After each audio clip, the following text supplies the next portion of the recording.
Chers amis, c'est une journée exceptionnelle qui s'annonce. Je vous ai préparé une très belle vidéo aujourd'hui. On va parler de Bitcoin, du dollar index, de Google qui a annoncé les résultats.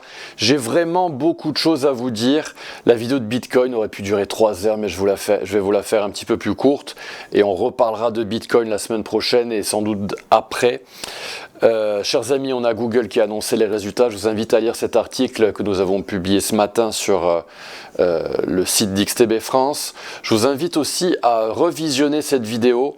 Ce que nous murmurent les 7 magnifiques, elle date d'il y a à peu près un mois, c'était même fin décembre. Je vous invite à la revisionner. Alors j'ai beaucoup de choses à vous dire. On bascule sur mon compte X. Mon nom de compte c'est Antoine XTB. On a donc ce petit point marché que je fais comme tous les jours. On a Microsoft qui est tombé depuis quelques semaines, on a Nvidia qui inquiète et on a eu Google qui a annoncé les résultats hier soir. Google à un moment donné baissé de 6%, a remonté la pente et on devrait ouvrir neutre. Donc sur ce graphique vous pouvez voir que Microsoft a complètement lâché prise. Le secteur des logiciels se fait vraiment démonter actuellement. Nvidia latéralise mais pourrait peut-être suivre Microsoft. Qu'est-ce qu'il adviendrait du S&P 500? Eh bien évidemment, normalement, il suivrait. Pour l'instant, ça tient. Pour l'instant, le Nasdaq, lui, continue de faire son triangle. Il est venu chercher la Golden Zone en période H8, H12, donc une Golden Zone importante. Google, on va en parler dans quelques instants. Bitcoin, lui, s'oriente vers 69 800 $. On va en parler aujourd'hui. On n'est pas loin de cette cible short que je vous mentionne depuis quelques temps. L'or est tombé très fortement à partir de sa résistance sur mi-chemin opposé, donc le retracement des 50%, et c'est surtout le silver qui a dégusté avec moins 17% à partir du retracement des 38,2%. Je vous le disais, le silver est plus baissier que l'or, et donc c'est important parce que voilà, l'or rejette, il va falloir qu'il casse ses résistances opposées pour annuler ce scénario de bulle. On en reparlera évidemment de l'or. Alors concernant Bitcoin, j'avais publié cet article, enfin c'est une interview de moi qui avait été publiée dans le Figaro, dans laquelle je disais qu'attention, si on casse 90 000 $, eh bien ça pourrait être un bain de sang dans les cryptos et c'est ce on est en train d'assister à ce scénario. On verra plus tard pourquoi 90 000 $ était une zone absolument essentielle pour Bitcoin. Alors, je rebascule dans Chrome, on va basculer dans Xstation. Aujourd'hui, nous avons des banquiers centraux qui parlent. On aura la Banque Centrale Européenne à 14h15. On aura également les demandes hebdomadaires au chômage à 14h30. Ça va être une grosse journée aujourd'hui à Wall Street et en bourse en général. Vraiment beaucoup d'informations à donner, notamment par rapport au dollar index. Et le dollar index, je vous le dis depuis quelques temps, si jamais il casse des résistances, si jamais il effectue un creux sur le long terme, eh bien ça pourrait être très toxique pour les actifs risqués et les métaux précieux, donc aussi les actifs défensifs. Et là, les amoureux d'Elliott Wave voient tout de suite qu'on est en train de préparer une impulse dans le dollar index avec une 5e vague qui va aller chercher la golden zone opposée. Ça va être très important. Si jamais on casse cette golden zone opposée, ce sera un signal haussier pour le dollar, négatif pour l'euro et pour d'autres devises éventuellement. Mais en tout cas, ce sera un signal baissier pour les actifs risqués, en mon humble avis, et aussi pour les métaux précieux. Car si le dollar monte, ça risque d'être négatif parce que le dollar n'a cessé de baisser en 2025 et ça a alimenté la hausse dans les actions et dans l'or et l'argent. Du côté d'Alphabet, du côté de Google, alors regardez ça, c'est très intéressant. On a un biseau haussier qui s'est formé ces dernières semaines. Si jamais on devait le casser, ce biseau haussier, Google serait entraîné à la baisse et pourquoi pas entraîné vers 245 $, voire 220 $ au plus bas dans cette boîte verte. On reparlera de Google les semaines prochaines, les jours prochains. Mais vraiment très important, si Google casse ce biseau haussier à la baisse, ce sera négatif pour les indices. Un biseau haussier, c'est une pattern de retournement en général, mais on peut aussi casser un biseau haussier à la hausse, notamment dans les marchés qui sont très haussiers, et le S&P 500 en est friand. Alors on bascule et on va enfin pouvoir analyser Bitcoin. Alors, je me bois un petit verre d'eau parce que il faut se préparer à cette vidéo de Bitcoin. Vous allez voir, elle est bien. On a le Nasdaq qui latéralise, je vous le dis, depuis quelques semaines. On est dans un triangle a priori et on tergiverse, on consolide dans le S&P 500 mais aussi dans le Nasdaq. Le S&P 500, lui, est dans son biseau haussier. Mais Bitcoin, lui, a lâché prise depuis quelques temps. Ça fait un petit moment qu'il a lâché prise. Il s'est décorrélé des indices en octobre. Et généralement, Bitcoin descend en amont des indices. Et ça commence à faire un sacré bout de temps que les indices latéralisent, en tout cas le Nasdaq, et que le Nasdaq, lui, ne suit pas Bitcoin. Est-ce qu'il va le rattraper à un moment donné avec un effondrement? Est-ce que Bitcoin s'est décorrélé et on aura une anomalie? On aura Bitcoin qui évoluera en contraste des indices à surveiller. Mais je voulais vous montrer ce matin, chers amis, cette décorrélation. Attention, en général, quand Bitcoin dégoupille à la baisse en amont, les indices suivent à un moment donné. On continuera de surveiller ça dans le GMM. Alors on bascule ici avec ce graphique en période mensuelle. Et ce graphique, on en a souvent parlé, on a souvent parlé de cette ligne qui servait de support et puis par la suite qui a servi de résistance. Et puis finalement Bitcoin a lâché prise et est en train de descendre fortement. La dernière fois qu'on a eu un marché baissier dans Bitcoin, on est venu retester le précédent plus haut historique. Ici, on était venu rechercher les 20 000 $. On avait fait on appelle ça un underthrow en anglais. On descend sous un support pour mieux piéger les bears qui shortent en breakout. Et on remonte violemment à la hausse, c'est un signal haussier. Donc on avait fait ça en mensuel dans Bitcoin, c'était en 2022. Et puis là, on est en train de s'orienter vers le précédent plus historique qui avait été marqué, c'était en 2021, fin 2021, aux alentours des 69 000 $. Et on va retester ce niveau. Et beaucoup de traders de price action vont acheter à ce niveau pour faire rebondir les prix. Et donc, voilà, on va voir ce qui va se passer si jamais on réplique un petit peu cette pattern qui avait eu lieu en 2022. On dézoome, on bascule en hebdomadaire. En hebdomadaire, bon, je ne vais pas vous refaire tout ce parcours. On a eu le lancement des ETF avec un sell de news. On a Trump qui est arrivé à la Maison Blanche, enfin qui a été élu. On a pumpé avec les indices. On a tradé des mouvements mesurés haussiers, notamment celui-ci,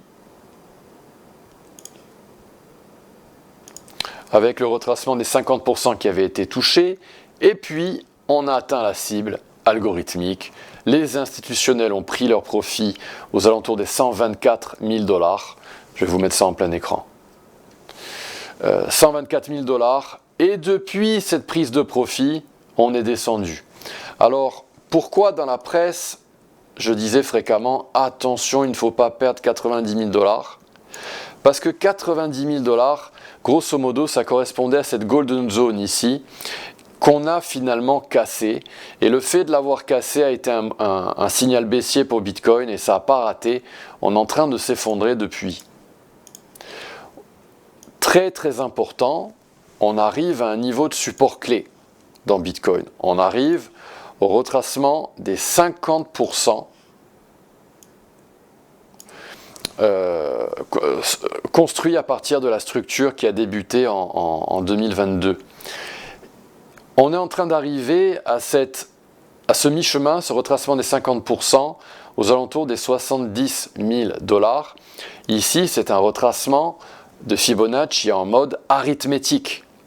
Et c'est très très important de le dire. On pourrait continuer et aller chercher les 58 000 $ qui correspondent au retracement des 61,8% en arithmétique toujours. Par contre, j'ai dessiné cette boîte verte. Alors Xstation malheureusement ne propose pas les retracements de Fibonacci en log, mais pour les actifs qui sont très volatiles, notamment les crypto-devises, il est extrêmement recommandé d'utiliser ces retracements en log.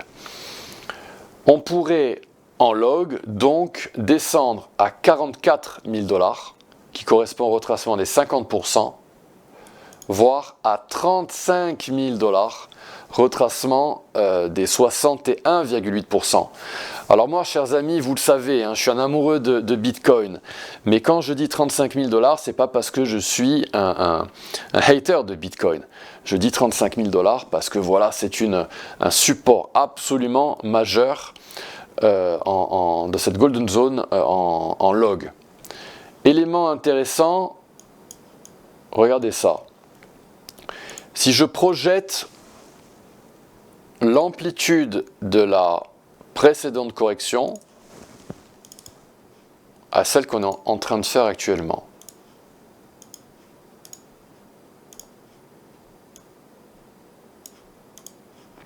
Si je projette cette distance parcourue en hebdomadaire et en mensuel, qui correspond à la correction précédente, le marché baissier précédent, ah, petit problème, il est en arithmétique. Eh bien, normalement, ce que j'essayais de vous dire, en fait, c'est qu'on allait arriver à 39 000 $. Mais Xstation, malheureusement, est calé en arithmétique.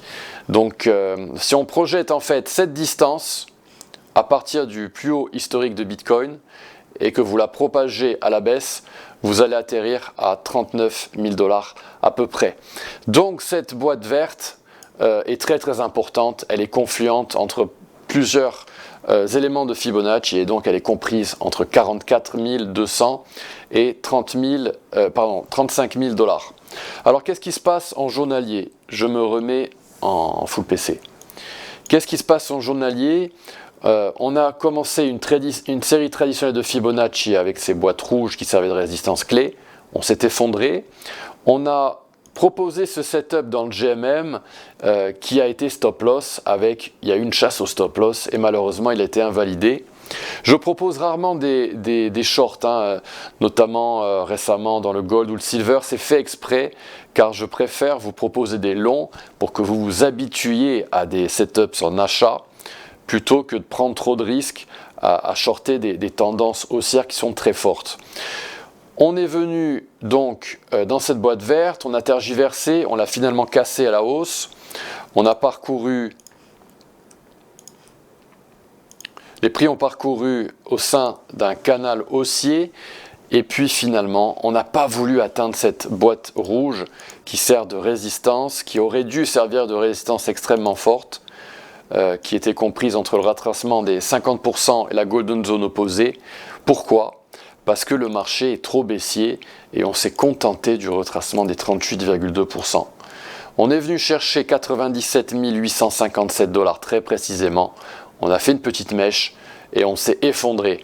On n'a pas voulu aller chercher la résistance géométrique confluente avec la résistance de Fibonacci. Donc Bitcoin est faible actuellement, il est descendu très fortement à partir de cette résistance et regardez, on arrive actuellement à la cible en short, en vente à 69 600 $ dans Bitcoin. Alors je vous invite évidemment à regarder les vidéos éducatives que j'ai postées dans la section formation dans les playlists de la chaîne d'XTB France. Je vous invite évidemment à regarder ces vidéos éducatives pour comprendre ce qu'est un mouvement mesuré baissier. Et donc on devrait normalement en théorie rebondir dans Bitcoin. Pourquoi pas se faire un retracement total de la structure avec des retracements que vous devrez tracer en log mais aussi en arithmétique. Peut-être qu'on va retourner à 100 000 $ avant le Big Short et une autre vague à la baisse pour clôturer un marché baissier qui durerait en général. Normalement, Bitcoin fait des marchés baissiers qui durent 1 an et qui retracent de 85% en moyenne. Vous pouvez vérifier ça sur vos graphiques. Petite parenthèse au passage, on a eu une épaule tête-épaule magnifique ici qui annonçait un petit peu la baisse très très forte de Bitcoin. Voilà ce que j'avais à vous dire, chers amis. Alors, est-ce que j'ai oublié quelque chose? Je crois pas. Journée importante donc, hein. On a Google, on a le dollar index à surveiller. C'est pas très bon signe que les métaux précieux dégoupillent à la baisse, car voilà, attention, le dollar index est peut-être en train de préparer quelque chose. Je vous invite vraiment à le surveiller. Nous, on le surveillera évidemment dans le Good Morning Market. Chers amis, j'espère que cette vidéo vous a plu. Si elle vous a plu, merci de la liker, de la partager avec des amis. Merci de vous abonner à cette chaîne d'XTB France. N'oubliez pas, cette vidéo est publiée en amont sur Xstation en exclusivité pendant une demi-heure. Et moi, je vous retrouve la semaine prochaine pour d'autres Good Morning Market, d'autres vidéos passionnantes. Très très belle journée et à bientôt. Au revoir.